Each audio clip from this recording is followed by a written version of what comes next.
वैदिक संस्कृति हम पढ़ेंगे। वैदिक संस्कृति वेद से निकला हुआ है। वेद वेद यह संस्कृत के विद धातु से बना है, जिसका अर्थ होता है जानना, यानी नॉलेज। अब हम बात करते हैं कि वैदिक संस्कृति में देखा गया उनके स्रोतों से तो दो प्रकार के अध्ययन मिले। पहला ऋग्वैदिक का, क्योंकि अध्ययन से पता चलता है कि ये अलग अलग समय के लिखे गए। इसका जो पीरियड रहा है वो 1500 बीसी से 1000 बीसी। और दूसरा पोस्ट वैदिक काल यानी उत्तर वैदिक काल, जो कि 1000 बीसी से 600 बीसी। अब यहां प्रश्न होता है कि वैदिक काल और पोस्ट वैदिक काल अंतर क्यों है? तो कुछ अलग अलग वैज्ञानिकों ने अलग अलग संदर्भ दिए, लेकिन जहां तक तथ्य की मानना है तो उत्तर वैदिक काल में एक नया धातु लोहा का पता चला। धातु को लोग अयस कहते थे, अयस। और जब कृष्ण यानी काला धातु लोहा का पता चला, तब से हमारा रहन सहन, कार्य, क्रियाकलाप बदल गया। लेकिन वैदिक संस्कृति के स्रोत पर अन्य पहलू भी देखे गए हैं और उसके आधार पर इसका डिवीजन किया गया। इसमें लोग कहते थे कि घुमंतुक थे और इसमें कहते थे कि अस्थायी हो गए, कृषि कार्य करने लगे। तो पहले हम लोग पढ़ेंगे ऋग्वेद। वास्तव में वेद जो अभी तक बताए गए वो एक श्रुति थी, और वेद चार: ऋग्वेद, सामवेद, यजुर्वेद, अथर्ववेद। ऋग्वेद सबसे पहले रचा गया। ऋग्वेद के बारे में जानकारी ये है कि इसमें 10 मंडल है। इन 10 मंडलों के अंतर्गत कुल 1017 ऋचाएं, यूंग्स हैं और 11 बालाखिल्य। बालाखिल्य बांधने का है। जैसे आप देखते होंगे कि मंत्रों को पिरोने के लिए ऊपर और नीचे गांठ दिए जाते हैं, उसी तरह से बालाखिल्य है। हनुमान चालीसा में ऊपर में दोहा होता है, नीचे। तो अगर हमको चार को बांधना है तो हमें 5 बंधन चाहिए। उसी तरह हमें 10 को मंडल को बांधना है तो 11 बालाखिल्य। कुल मिला के 1028। इसे सूक्त बोलते हैं, ह्यूम्स। इन ह्यूम्स में 10,462 मंत्र हैं। याद रखिएगा ये नंबर्स। अब ये 10 मंडल जो है, ये 10 मंडल अलग अलग पीरियड में रचे गए। इसका मुख्य कारण ये है कि इनका पीरियड कैसे पता चलता है। जो प्राचीन मंडल है उनके निर्माणकर्ता बाकी है, और प्राचीन और अंतिम में कंट्रोवर्सी देखा जाता है। जैसे ऋग्वेद के एक मंडल में कहता है, देखिए ऋग्वेद में कुल 10 मंडलों की रचना अलग अलग समय अंतराल पे की गई है, और देखा गया उनकी ऋचाओं का, उनके लिखने का जो तरीके थे, उसमें दूसरा से लेकर 7वां तक, 2nd to 7, ये ओल्डेस्ट है, यानी सबसे प्राचीन।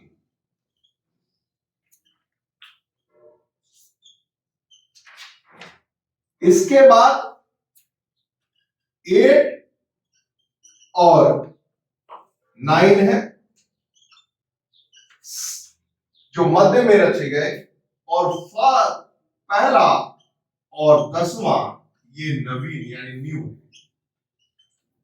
नवीन कैसे है और इसका क्या जानकारी है, कैसे हम मानेंगे कि पहला और 10वां लंबा है या नया है? क्योंकि ऋग्वेद के तीसरे मंडल में कहता है कि मैं एक कवि हूं,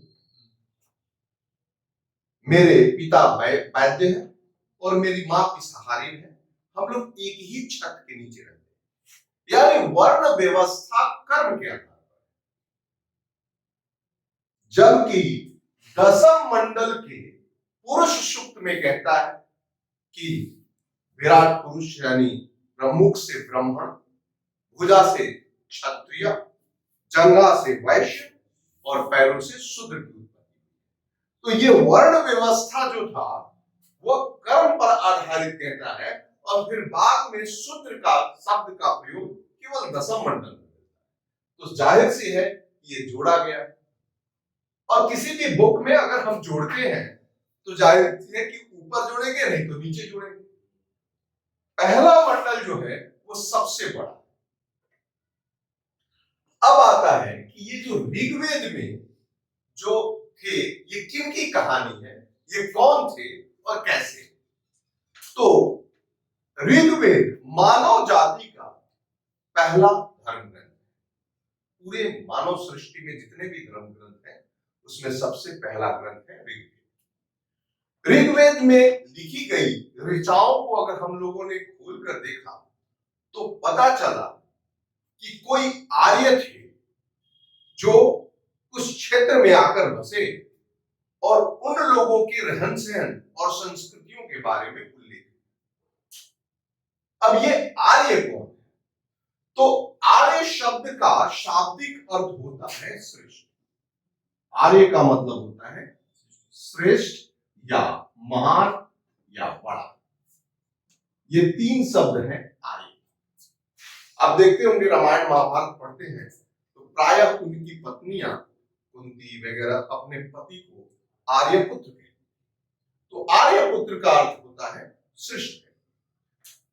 ये लोग कहीं न कहीं से आए थे।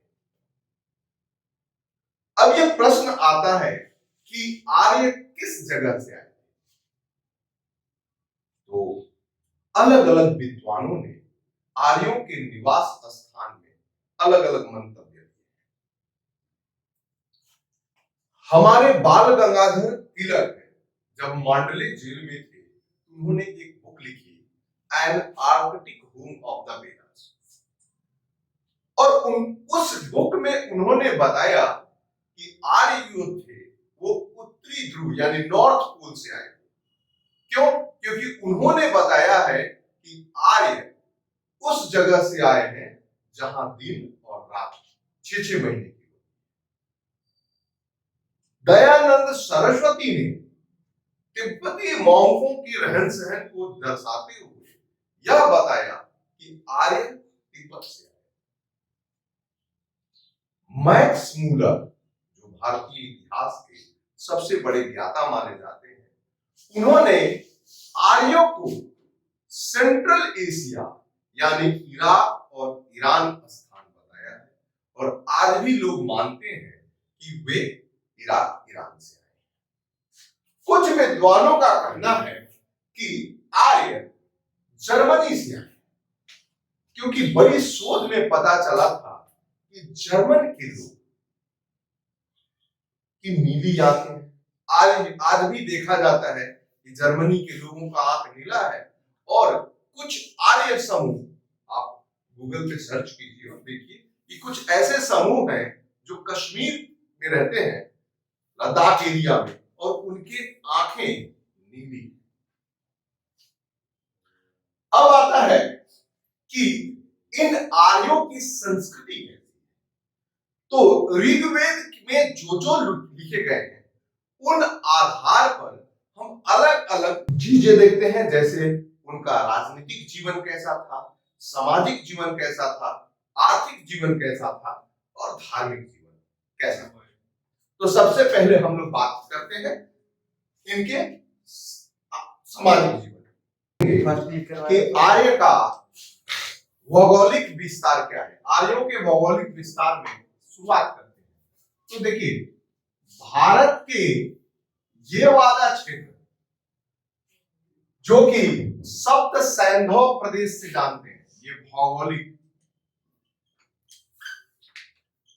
विस्तार में अगर जाने तो सप्त सैंधव शब्द मिलता है, जो कि आर्यों ने अपना निवास स्थान बताया।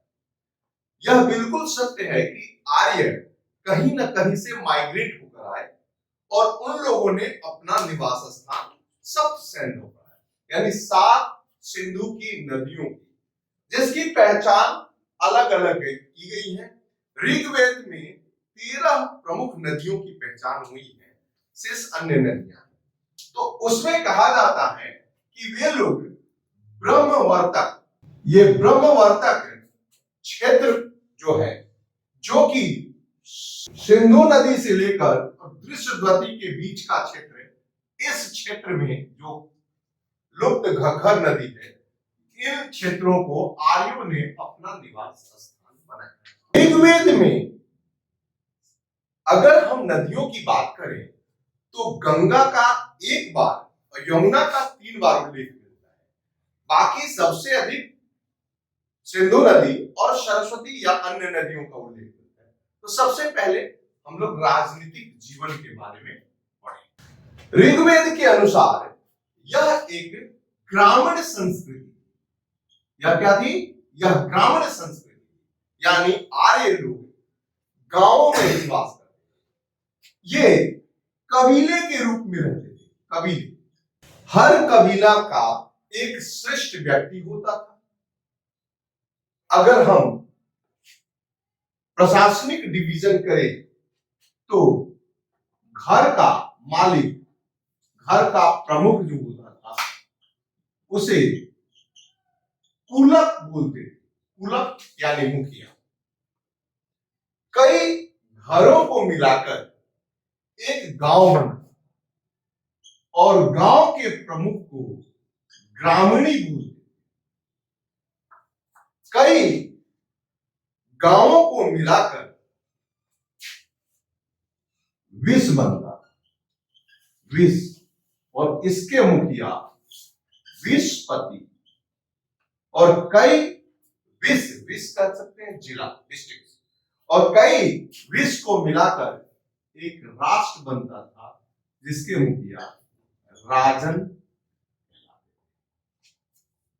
तो इस प्रकार से प्रशासनिक ढांचा बना।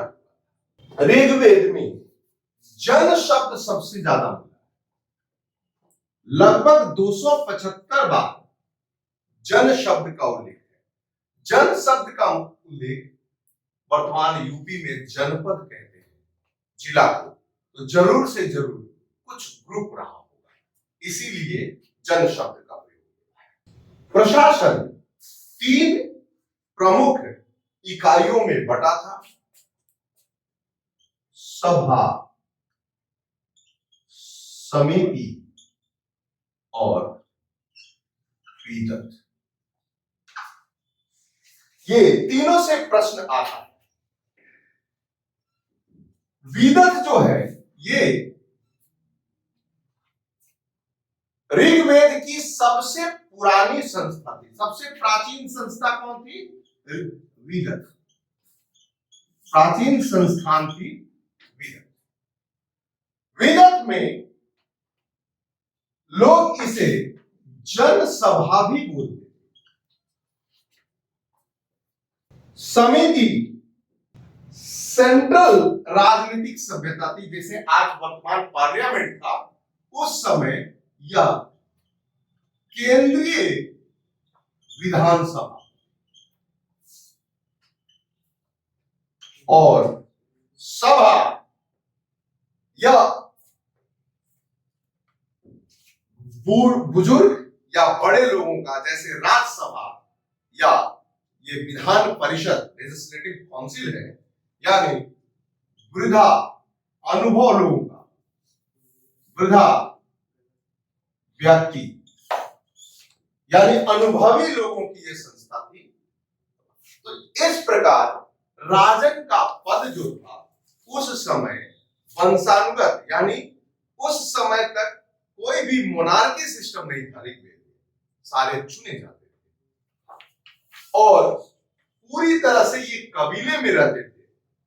कहा जाता है कि परुष्णी, जो कि वर्तमान रावी नदी है, परुष्णी नदी के किनारे 10 राजाओं के बीच में युद्ध हुआ था और 10 राज्य युद्ध जो हुए थे उसमें जीतने वाला कबीला जो था वह था भरत कबीला और भरत कबीला के जो राजा थे वो थे सुदास।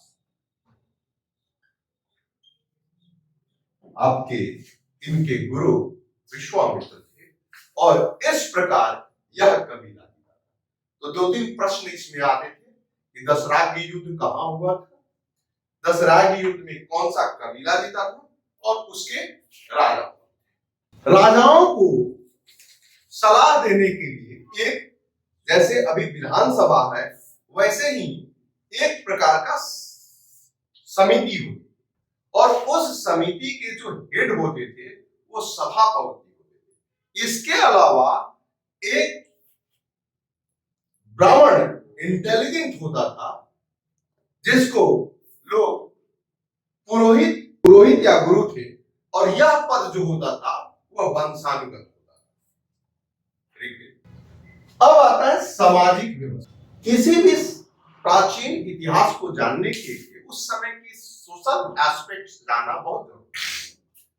सामाजिक व्यवस्था में सबसे उत्कृष्ट उदाहरण उसी में मिलता है और वर्तमान समय में जो आप समानता की बात करते हैं, लिंग भेद का बात नहीं होता है, उस समय आपको सभा और समिति में स्त्री पुरुष बराबर रूप से भाग लेते, यानी दोनों का सम्मान बराबर। कहा जाता है कि मूल रूप से पितृसत्तात्मक का अर्थ क्या होता है, पिता प्रधान, परंतु महिलाओं का पूरा सम्मान, यानी महिला सभा समिति में समान रूप से भाग लेती। वीर पुत्रों की कामना की जाती थी। लड़कियों को दुहिता कहा जाता है, गाय होने वाली। ऋग्वेद में स्त्री और पुरुष का विवाह की आयु 15-16 वर्ष के बाद, यानी बाल विवाह नहीं था, ये कुप्रथा, पर्दा प्रथा नहीं था। दहेज प्रथा का उल्लेख मिलता है। दहेज का मतलब यहां से गिफ्ट से है, उपहार से है, यानी उस समय उपहार देकर विवाह कराया जाता था। लड़की के पिता लड़के को उपहार देते थे। लड़कियों में आपको 3 ब्राह्मण, क्षत्रिय, वैश्य, ये 3 जाति वर्णों का उल्लेख मिलता है। चौथा जो शूद्र का जो उल्लेख है वो 10वें मंडल में, और यह कर्म के आधार पर। बेस क्या था, जो काम करता है उसी जाति के है, दूसरा नहीं, एक ही जाति। बाद में इसे वंशानुगत उत्तर वैदिक काल में हो गया। तो मुद्रा, घोषा, ये सब ऐसी स्त्रियां थी जो कि वेदों के मंत्रों की रचना करती। ये जनेऊ पहनती। आपको बता दे कि ये ब्राह्मण, क्षत्रिय और वैश्य को बाद में त्रयी कहा गया है, यानी ये तीनों लोगों को उपनयन पहनने का अधिकार है। अब आता है आर्थिक जीवन। आर्थिक जीवन में इन लोगों का मुख्य पेशा जो था वो पशुपालन,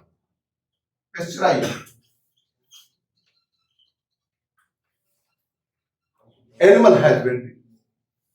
ये लोग चूंकि महीने के मात्र 3 माह, जिसे आप बरसात कहते हैं, वर्षा ऋतु में एक जगह स्थिर रहते थे, बाकी लड़ते रहते थे। तो एक ही प्रकार का अनाज, जिसे आप जौ या बार्ली कहते हैं, उसके बारे में जानकारी है। एक्सचेंज यानी विनिमय का जो माध्यम था वह था गाय, यानी मूल्य की तुलना गाय से की जाती है। गाय को काफी महत्व दिया गया है और इन्हें अगण्य कहा गया है। अगण्य मतलब जिसका वध नहीं किया जा सकता, मारा नहीं जा सकता। यहां पर भी एक कंट्रोवर्सी है कि जो अतिथि आते थे उनको गोमांस खिलाया जाता है। अब यहाँ पे गोमांस का मतलब गाय का मांस। अब ये काफी लोग अलग कहते हैं। किसी विद्वान ने कहा कि गोमांस का मतलब गाय का मांस नहीं, गाय से बनने वाले वस्तु जैसे मिष्ठान, घी, दूध इत्यादि।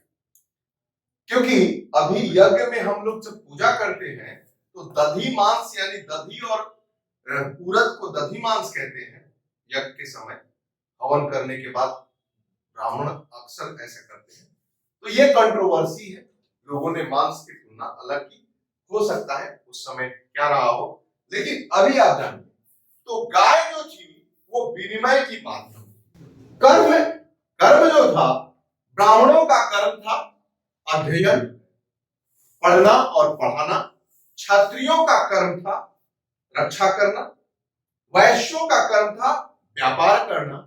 और बाद में शूद्र आए और इस तरह से सारे लोग धीरे धीरे बंटने लगा और बढ़ई, रथकार, मूर्तिकार इन लोगों का प्रादुर्भाव हुआ और इन लोगों को वो जनेऊ पहनने के भी अधिकार। ये लोग व्यापार जो करते थे वो गाय के हिसाब से और गाय से ही वस्तुओं को लेन देन करते थे। इसीलिए सबसे बड़ा अपराध जो था वो गाय की चोरी। ऋग्वैदिक काल में सबसे बड़ा, क्योंकि वही धन था और लोगों का मूल्यवान यानी कितने धनी हैं, जिसके पास जितना अधिक गाय है वो उतना है, यानी धन के मामले में गाय। हिरण्य यानी सोने के बारे में इनको जानकारी थी, अन्य धातुओं को, लेकिन एक्सचेंज का जो माध्यम था वो गाय।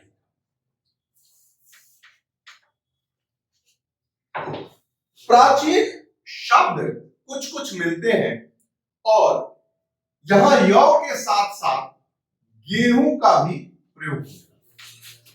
लेकिन चावल को तंडुल या व्रीहि शब्द मिलता है। 3 प्रकार के लोग वस्त्र पहनते थे, ऊपर में पूछनी, धड़ से कमर तक वास और नीचे अधिवास, जिसे आप धोती कहते हैं, ऊपर कोटा कहते हैं और टोपी पगड़ी। तो इस तरह से 3 प्रकार के उनके वस्त्र थे। यह प्रायः सूती कपड़ा या ऊन के बने। अब इनका धार्मिक, देखिए ऋग्वेद में सबसे प्रमुख देवता पुरंदर, जिसे हम इंद्र कहते हैं। इनके लिए 250 मंत्र उल्लेखित है और इनके पास एक हाथ में वज्र रहता था और पुर मतलब होता है गांव के आगे का दरवाजा, और वो उस पुर को तोड़ते थे, इसलिए पुरंदर कहलाए। ये इंद्र थे और इनका हथियार वज्र, और वज्र से ये तोड़ देते। दूसरे प्रमुख देवता थे अग्नि, आग। अग्नि को अतिथि कहा गया है क्योंकि हवन कुंड में जो कुछ भी डाला जाता था वो धुआं के रूप में देवताओं तक पहुंच जाते थे। इसलिए इन्हें अतिथि और इन्हें 200 मान। तीसरे देवता थे वरुण, वरुण को ऋतस्य गोपा, यानी ऋतु के देवता, आंधी, जल, वायु इत्यादि। आपको बता दें कि जल के देवता वरुण थे, लेकिन वर्षा के देवता इंद्र थे। आज भी देखते हैं क्रिकेट मैच होता है तो कहता है कि इंद्रदेव प्रसन्न है, तो इंद्र वर्षा कराते हैं। लेकिन नदी में, तालाब में हम लोग कलश स्थापना करके जो पूजा करते हैं वो वरुण को बुलाते हैं। तो जल के देवता, आप जानते ही जल ही जीवन है, कितना आवश्यक है। मरुत आंधी के देवता, यहां पे ऋतु के देवता होने के बावजूद जो स्पेशल तेज हवा चलती थी उसके देवता मरुत थे। यहां वरुण आंधी का मतलब, और यहां दोनों अंतर, थंडर स्ट्रॉन्ग। और हनुमान जी को क्या कहते हैं? मारुति नंदन, मारुति नंदन, मरुत। इसके बाद एक देवता मिलेंगे आपको, पूषण, यह जानवरों के देवता। पूषण जो थे वो जानवरों के देवता थे। पोस्ट वैदिक काल में, उत्तर वैदिक काल में ये शूद्रों के देवता। धीरे धीरे समाज में यज्ञों की महिमा बढ़ने लगी। अब आता है कि इंपॉर्टेंट नदियां। ऋग्वेद में कुल लगभग 33 नदी का उल्लेख मिलता है, जिनमें 13 नदी की पहचान हम लोग कर दिए हैं। पुरानी नदियां और नई नदियों का, पुरानी नदियां और नई नदियों का अंतर देखा जा सकता है। सबसे प्रमुख नदी थी, प्रमुख नदी सिंधु नदी। इंपॉर्टेंट नदी कौन थी? सिंधु। दूसरा पवित्र नदी जो थी वो सरस्वती। सबसे पवित्र नदी कौन थी? ये लुप्त घग्गर नदी है। गंगा का उल्लेख मात्र एक बार और यमुना का उल्लेख 3 बार। ब्यास नदी का नाम विपाशा, काबुल नदी कुर्रम, परुष्णी नदी रावी। इसी प्रकार नदियों का प्राचीन नाम से हम लोग तुलना करके उसे देखा गया। अभी वर्तमान दिल्ली से लेकर और लाहौर पंजाब तक का जो क्षेत्र है वह क्षेत्र ही आर्यों का निवास स्थल। आर्य कहते थे कि वे लोग मूंछवंत, ऋग्वेद के 9वां मंडल एक पौधे को समर्पित है। ये बहुत इंपॉर्टेंट है। 9वें मंडल में मूंछवंत का नाम मिलता है, जिस जगह पे सोमरस मिलता है।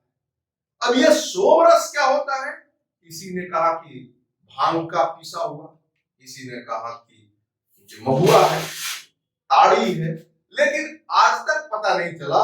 और यह सोमरस एक नशीला द्रव था, जिसको पीने से नशा होता था, आनंदित होते थे लोग, और उसका उल्लेख किया गया। आज वर्तमान मदिरा, शराब, बहुत सारा तुलना किया जाता है। ऋग्वैदिक काल धीरे धीरे समाप्त हुआ। क्यों समाप्त हुआ? क्योंकि जो वंशानुगत सिस्टम था वो अब जन्म लेने लगा। पहले था कर्म के आधार पर, अब क्या हुआ? जन्म के आधार पर। एक प्रश्न बहुत इंपॉर्टेंट है कि प्रसिद्ध गायत्री मंत्र कहां से लिया गया है? तो ऋग्वेद के 3रे मंत्र। अब ऋग्वेद जो है धीरे धीरे धीरे धीरे वैदिक सभ्यता स्थिर होने लगी। आपको पता है कि लोग जब स्थिर होते हैं तो अपने आप को डाइवर्ट, क्योंकि स्थिर हो गए, तो जो ये पशुपालन सिस्टम था वो कन्वर्ट हो गया। किस चीज में कन्वर्ट होगा? एग्रीकल्चर में। लोग खेती कर रहे थे, तो खेती का एक निश्चित पीरियड होता है, उसके बाद किसान बेरोजगार हो जाते थे। तो इन लोगों ने बेरोजगारी के समय सामाजिक व्यवस्था को कुछ बदलना शुरू कर दिया। और इस बदलाव में उन लोगों ने क्या किया कि कुछ धर्म परिवर्तन, धर्म में बदलाव। तो 3 और वेदों की रचना हुई, सामवेद, अथर्ववेद, यजुर्वेद। अब ऋग्वेद में देवताओं की स्तुतियां हैं, पूछता है, इसमें प्रेयर है। सामवेद में गायन का, यानी कलेक्शन ऑफ मेलोडीज। हुआ क्या कि अब खाली बैठे हैं तो उसमें से कुछ ओनली 75 मंत्र छोड़कर बाकी सारे मंत्र ऋग्वेद, सब वेदों। उसके बाद लोग कर्मकांड बढ़ गए। कर्मकांड बढ़ने से यज्ञ की महिमा बढ़ गई, और कोई अश्वमेध कर रहा है, कोई राजसूय कर रहा है। उसके बाद संस्कारों में बांध दिया गया। अब वंशानुगत बना दिया गया, जो कर्म के आधार पे था अब वंशानुगत हो गया, स्थिर हो गए। लड़ाइयां जो गाय के लिए होती थी अब भूमि के लिए हो गई। तो ये परिवर्तन आया उत्तर। तो अगले